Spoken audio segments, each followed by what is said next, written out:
Ada dua penyakit yang senantiasa menyerang manusia, yaitu penyakit fisik dan penyakit psikologis.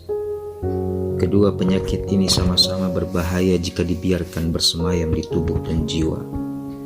Di antara penyakit fisik yang sangat berbahaya adalah kanker. Penyakit jenis ini dapat memakan sel-sel sehat pada tubuh sehingga dapat menyebabkan kematian bagi manusia. Pada jiwa pun terdapat penyakit berbahaya seperti kanker, yaitu dengki.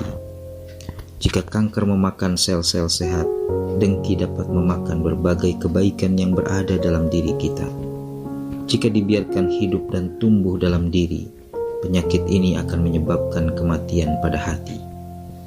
Dengki berarti tidak senang melihat orang lain mendapat nikmat dan berharap nikmat itu hilang dari orang tersebut.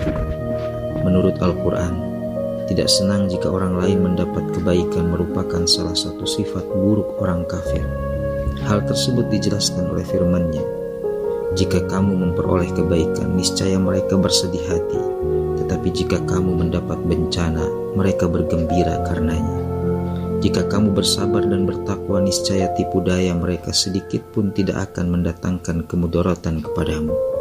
Sesungguhnya Allah mengetahui segala apa yang mereka kerjakan." Jika sifat dengki dibiarkan tumbuh dan berkembang dalam diri, ia akan memakan dan menggerus semua kebaikan yang kita perbuat. Hal tersebut dijelaskan oleh Nabi SAW, "Jauhilah oleh kamu sifat dengki, sebab sifat dengki itu akan memakan berbagai kebaikan sebagaimana api memakan kayu bakar."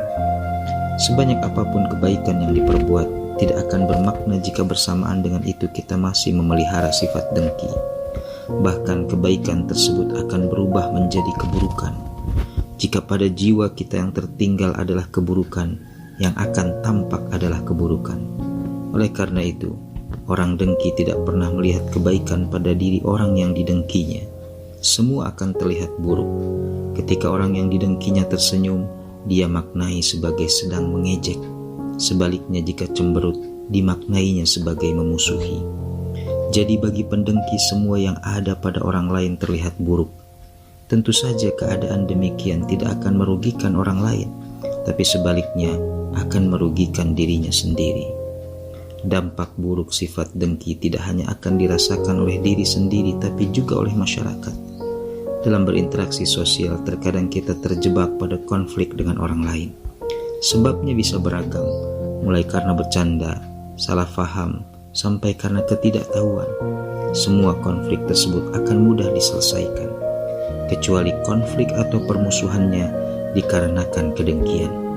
Sahabat Muawiyah pernah berkata, "Semua permusuhan bisa diharapkan dapat diselesaikan, kecuali permusuhan yang disebabkan oleh kedengkian."